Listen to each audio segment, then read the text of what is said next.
दादाजी आपके पास कौन बैठी है? सुश्री सयोनी घोष। धन्यवाद अध्यक्ष महोदय, आपने मुझे बोलने का मौका दिया। आज बहुत शेर बोले जा रहे थे सदन में, तो मैं भी एक शेर से शुरू करना चाहती हूँ कि तेरा इंतजार करेंगे हम, चाहे जमाने लग जाए, या तो तू आ जाए या हम ही ठिकाने लग जाए। तो सर, ये शेर मुझे अच्छे दिन की याद दिलाता है, वो दिन के जिसका वादा था, इस सरकार के नेकी का जो इरादा था, जो इरादे 2014 में काफी बुलंद थे, पर 2024 के आते आते इनके नीतियों में कुछ थोड़े बहुत घमंड थे, जिस घमंड के चलते पूर्व में नोटबंदी और लॉकडाउन जैसी घटनाएं घटी और जिसके वजह से 700 से ऊपर किसानों की मौत हुई, और जिसके चलते मणिपुर पर प्रेसिडेंट्स रूल तो लागू किया गया, लेकिन बस यही बोलना था कि 22 महीने लग गए और कई लोगों की जानें चली गई। सर, मैंने आगे भी ये चर्चा की थी कि if president's rule was the only solution, why was it not imposed months ago when people were dying? जब हजारों की तादाद में लोग बेघर हो रहे थे, चारों तरफ आग जल रही थी, जब महिलाओं को विवस्त्र करके रास्ते पर घसीटा जा रहा था, जब सिर्फ भारत नहीं बल्कि पूरे विश्व मणिपुर की चर्चा और निंदा दोनों कर रही थी, तब आप कहां थे?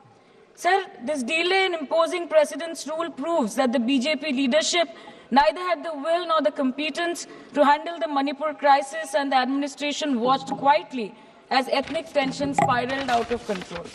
सर, मैं ज्यादा डिटेल में नहीं जाऊंगी क्योंकि हमने चर्चा पहले भी की है, और आज लगभग 2:15 को हम मणिपुर पे आलोचना कर रहे हैं। इतना इंपॉर्टेंस अगर पहले दिया होता तो शायद इसकी नौबत ही नहीं आती। So this is what I think.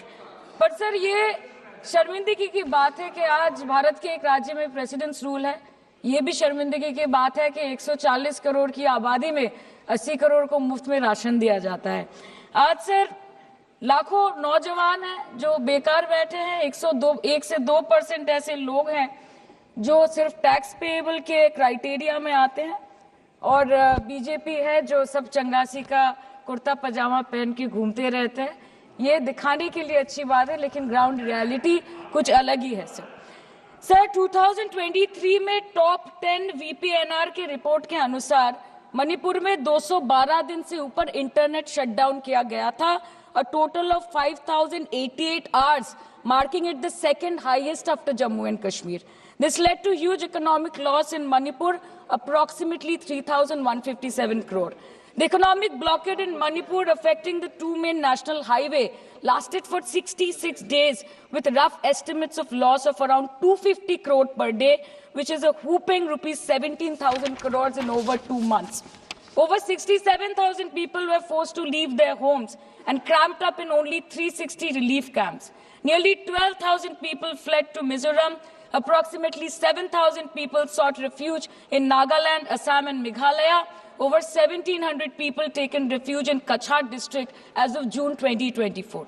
और ये सब तो सर रजिस्टर्ड ऑफिशियल फिगर्स हैं, न जाने अनरजिस्टर्ड अनऑफिशियल और कितने बेघर लोग होंगे जो दूसरों के घर में रह रहे हैं, शायद दूसरे राज्य में रह रहे हैं, दूसरे देशों में रह रहे हैं। ये इसीलिए हुआ है सर क्योंकि मणिपुर की सरकार, डबल इंजन सरकार ने, उनकी मंशा ये नहीं थी कि वहां के लोगों को शुरू से प्रोटेक्शन दिया जाए, कि उनको शुरू से रिलीफ दिया जाए। अगर वही होता तो 22 महीनों से इन्होंने मणिपुर को जलने ना दिया होता। सर मैं 2 मिनट में खत्म करूंगी। You want to move the resolution, of course we have to be with that, लेकिन 1 अप्रैल 2025 मतलब एक दिन पहले से मिनिस्ट्री ऑफ होम अफेयर्स ने armed forces special powers act को 6 महीनों का एक्सटेंशन देके मणिपुर, अरुणाचल प्रदेश और नागालैंड में इफेक्टिव कर दिया है। इससे समझ आता है that law and order in Manipur has seriously deteriorated. आज भी बीरेन्द्र सिंह जी बीजेपी वाले बोल रहे थे कि 1960 से हजारों रिफ्यूजीज मणिपुर में घुस के बैठे हैं, 2001 का सेंसस रिव्यू करना है और डिलिमिटेशन से पहले एनआरसी लाना है। मतलब आपको कुछ सुधारना नहीं है, आपको बस और बिगाड़ना है।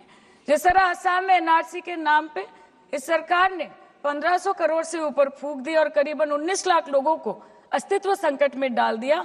अब वही हरकत दोबारा दोहराना चाहते हैं मणिपुर के लोगों के साथ। अध्यक्ष महोदय, मैं अंत में बस इतना कहना चाहती हूँ मणिपुर के भाई और बहनों की तरफ से कि जिंदगी यूं भी गुजारी जा रही है, जैसे कोई जंग हारी जा रही है।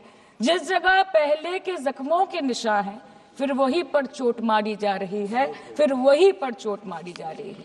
इसलिए आपके माध्यम से इस सरकार से मेरी यही अपेक्षा रहेगी कि मणिपुर के हालात में सुधार लाए, वातावरण में संतुलन लाए, पहले अपने देश के लोगों को मित्र बनाए, फिर जाके विश्व बंधु कहलाए जाए।